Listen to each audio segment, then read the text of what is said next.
Tutorial del módulo de Linea, fracciones y porcentajes. Unidad 1. Cosas de la medición. Actividad 1. El tamaño de las cosas. Las primeras civilizaciones, para poder viajar, cultivar, sobrevivir, necesitaban producir sistemas de medición. Al principio solo era necesario hacer mediciones muy sencillas. Estas mediciones ayudaban a contar el número de animales que se criaban, las semillas que se cultivaban, el aceite que necesitaban, pero se dieron cuenta que estos sistemas no eran precisos, pero servían. Las primeras medidas de longitud tenían una parte del cuerpo humano. Por ejemplo, codo.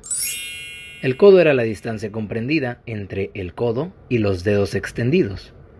Mano, equivalente al ancho de la mano. Pie, equivalente al largo del pie.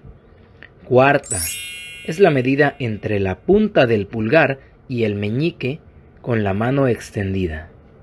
Brazo, equivale a 1.67 metros y resulta de extender ambos brazos. Paso, es la medida resultante entre un pie y otro al dar un paso. Dedo. Un dedo equivalía a un 28avo de codo, un cuarto de mano, equivalente a 1.87 centímetros. Estas mediciones eran de utilidad, pero variaban mucho, ya que eran distintos entre cada persona.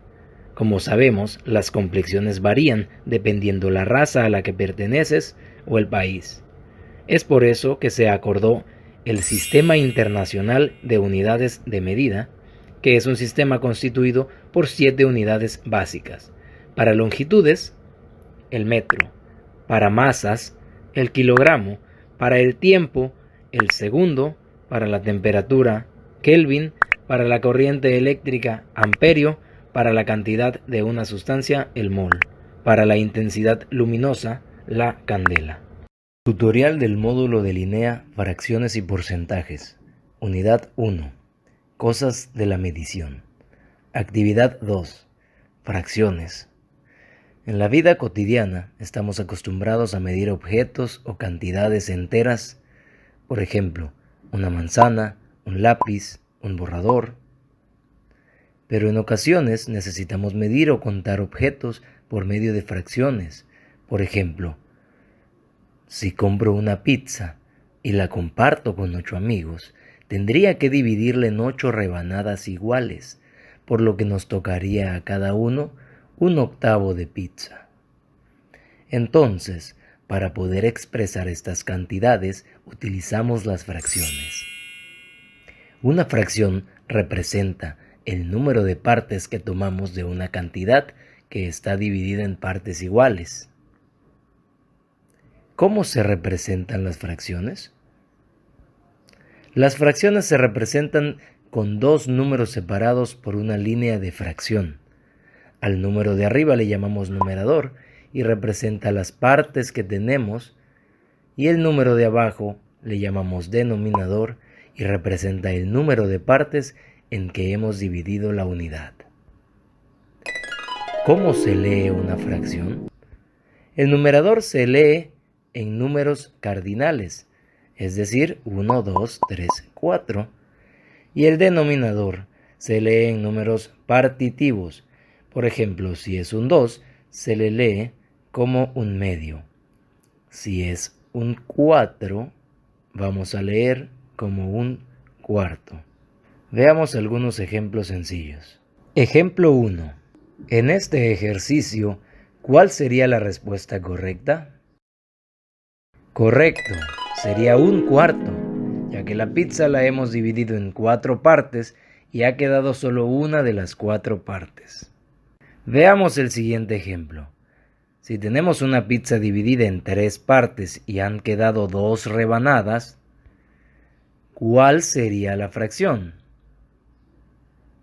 Exacto, sería 2/3, porque hemos dividido la pizza en 3 partes y quedan 2 rebanadas de las 3. Veamos otro ejemplo. Si tenemos una pizza y la dividimos en 8 partes, y de esas 8 ahora solo nos quedan 4 rebanadas, la fracción sería 4/8, ya que de las 8 rebanadas solo nos quedan 4. En el siguiente video veremos fracciones equivalentes. No olvides repasar el libro de fracciones y porcentajes. Tutorial del módulo de Linea, fracciones y porcentajes. Unidad 1. Cosas de la medición. Tema 3. Fracciones equivalentes. ¿Qué son las fracciones equivalentes? Las fracciones equivalentes son aquellas que representan lo mismo, pero cuyos numeradores y denominadores son distintos. ¿Cómo saber si dos fracciones son equivalentes? Cuando representen el mismo número decimal. Por ejemplo, 1/2 es igual a 0.5. Este resultado proviene de dividir 1 entre 2. Eso nos da 0.5 como resultado. Entonces, 2/4 es igual a 0.5. Esto quiere decir que 1/2 y 2/4 son equivalentes. Observemos este otro ejemplo de fracciones equivalentes. 4/2 es igual a 12/6, es igual también a 24/12, que también es igual a 2. Ahora veamos una forma más gráfica. Tenemos esta pizza entera. Para representar 1/2, vamos a dividirla en 2 trozos y nos quedamos con 1. Para representar 3/6, partiremos la pizza en 6 trozos y nos quedaremos con 3. Para representar 4/8, partiremos la pizza entre 8 trozos y nos quedaremos con 4. Estas fracciones son equivalentes porque representan la misma cantidad, ya que todas indican que la pizza está dividida a la mitad. Lo único que cambia son las proporciones en la que hemos dividido la pizza. Hagamos un ejercicio juntos. ¿Cuál es la fracción equivalente de 2/6? Opción A, 6/20. Opción B, 8/24. Opción C, 10/35. La respuesta correcta es 8/24. Veamos por qué. Tenemos que el resultado de la división de estas fracciones son las siguientes. A, 6/20 es igual a 0.3. B, 8/24 es igual a 0.33333. Y C, 10/35 es igual a 0.28. Y el resultado de la división de 2/6 es 0.33333. Es por eso que la fracción equivalente de 2/6 es 8/24. En el siguiente video veremos suma y resta de fracciones. No olvides repasar el libro de fracciones y porcentajes. Tutorial del módulo de Linea, fracciones y porcentajes. Unidad 1. Cosas de la medición. Actividad 4. Tipo de fracciones y suma de fracciones. Existen 3 clases de fracciones: las fracciones propias, impropias y las mixtas. En las fracciones propias, el numerador siempre es menor que el denominador. Por ejemplo, 2/5, 4/6, 1/3. En las fracciones impropias, el numerador es siempre mayor que el denominador. Por ejemplo, 8/4. Las fracciones mixtas están formadas por un número entero y una fracción propia. Por ejemplo, 1 entero, 1/2. 2 enteros, 2/3. Veamos cómo realizar suma de fracciones con el mismo denominador. Ana se ha comido 1/8 de pan. Esta fracción nos indica que el 8 es el número en el que está dividido el pan y el 1 es la unidad que ella tomó. Sería como algo así. Juan se ha comido 3/8 del pan. Esta fracción nos indica que tomó 3 piezas de las 8 en las cuales se había dividido. Ahora, ¿cuántas piezas en total se comieron entre Ana y Juan? Sumemos 1/8 más 3/8. Notamos que ambos tienen el mismo denominador, entonces corremos el denominador. Sumamos los numeradores. 1 más 3 nos da 4.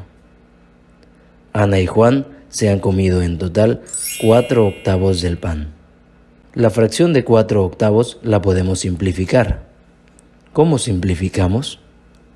Bueno, simplificar una fracción es transformarla en una fracción equivalente más simple. Para simplificar una fracción, dividimos numerador y denominador por un mismo número. Empezaremos a simplificar probando por los primeros números primos. 2, 3, 5, 7. Es decir, probamos a dividir numerador y denominador entre 2 mientras se pueda. Después pasamos al 3 y así sucesivamente. Se repite el proceso hasta que no haya más divisores comunes. Veamos cómo hacerlo con el ejemplo. El resultado de la suma anterior nos dio 4/8. Vemos que ambos se pueden dividir entre 2, entonces dividimos 4 entre 2 nos da 2. Pasamos a dividir 8 entre 2, nos da 4. Tenemos entonces 2/4. ¿Podemos seguir dividiendo? Claro. Vamos por una fracción aún más simple. 2 entre 2 me da 1 y 4 entre 2 nos da 2. Entonces, el resultado final de la suma es 1/2. Ojo, ambos resultados son correctos, solo que 1/2 es el resultado de la forma más simple. Ahora veamos cómo realizar una suma de fracciones con diferente denominador. María se fue de compras y se ha gastado 1/3 del dinero que le dieron sus abuelos en un libro y 1/9 del dinero en gomitas. ¿Qué fracción de su dinero ha gastado María? Sumamos 1/3 más 1/9. Vemos que tienen denominadores diferentes, entonces utilizamos la forma cruzada. Multiplicamos 3 por 9, nos da 27, 1 por 9 nos da 9 y 1 por 3 nos da 3. El resultado lo sumamos. 9 más 3 nos da 12. Simplificamos esta fracción dividiendo entre 3 el numerador y el denominador. 12 entre 3 nos da 4, 27 entre 3 nos da 9, quedando como resultado 4/9. A continuación, veremos cómo sumar más de 2 fracciones con diferente denominador. Cuando se quiere sumar más de 2 fracciones con diferente denominador, debemos recurrir al mínimo común denominador. Vamos a resolver este ejercicio paso a paso. Violeta gastó 2/5 de su dinero en ropa. Lucía gastó 7/20 de su dinero en una mochila. Y José ahorró 1/7 de su dinero. ¿Qué fracción representa la suma de los gastos de Violeta y Lucía junto con el ahorro de José? Tenemos 2/5 más 7/20 más 1/7. Paso número 1, colocamos los denominadores y los dividimos utilizando estos números primos. Paso número 2, comenzamos a ver si alguno de los números se puede dividir entre 2 para dar un resultado exacto. Como el 5 no se puede dividir entre 2, lo bajamos de nuevo. Después dividimos 20 entre 2 y nos da como resultado 10. Seguimos intentando dividir el 7 entre 2 y como no nos da un resultado exacto, lo bajamos. Seguimos observando si los números que tenemos se pueden seguir dividiendo entre 2. Vemos que el único número que se puede dividir es el 10. Nos da 5 como resultado. Los demás los bajamos porque ya sabemos que no podemos dividirlos entre 2. Ahora nos pasamos a nuestro siguiente número primo, que es el 3. Pero notamos que no podemos dividir los números. Seguimos con el otro número primo, que es el 5. Observamos si hay algún número que al dividirse entre 5 nos dé un resultado exacto. Tenemos 5, 5, 7. Entonces dividimos 5 entre 5 y nos da 1. Lo colocamos abajo. El 7 no pudimos dividirlo entre 5. Lo bajamos y es el último que nos queda entonces. Colocaremos el número 7 y esto nos indica que terminamos. Ahora vamos a multiplicar los números primos. 2 por 2 por 5 por 7. Nos da 140. Esto quiere decir que mi mínimo común múltiplo es 140. Es decir, que los quintos, los veinteavos y los séptimos los voy a convertir en 140avos. Entonces, 140 lo dividiremos entre cada uno de nuestros denominadores y el resultado lo multiplicaremos por el numerador. Veamos entonces, tenemos 140 entre 5 nos da 28, por 2 nos da 56. 140 entre 20 nos da 7, por 7 nos da 49. 140 entre 7 nos da 20, por 1 nos da 20. Ahora sumemos 56 más 49 más 20 nos da 125 y el 140 lo colocamos en el denominador. Recuerda que tenemos que simplificar. Tenemos que dividir el resultado por un número que nos dé un resultado exacto. Vemos que no podemos dividirlo entre 2, tampoco entre 3, pero sí entre 5. 125 entre 5 nos da 25 como resultado. 140 entre 5 nos da 28 como resultado. Finalmente tenemos que el resultado es 25 28avos. Aprendamos la suma de un entero y una fracción. Esta mañana Miguel fue al súper y compró 1 kilogramo de tomate y 3/4 de nueces. ¿Qué fracción representa el total que compró Miguel? Convertimos el 1 en fracción, añadiéndole un 1 como denominador. Procedemos a realizar la suma de fracciones, un entero más 3/4. Tenemos diferentes denominadores, entonces hacemos la forma cruzada. 4 por 1 nos da 4, 1 por 4 nos da 4 y 3 por 1 nos da 3. Sumamos 4 más 3 es igual a 7. Tenemos que Miguel compró 7/4 en total. Nos vemos en el siguiente video con resta de fracciones. No olvides repasar el libro de fracciones y porcentajes.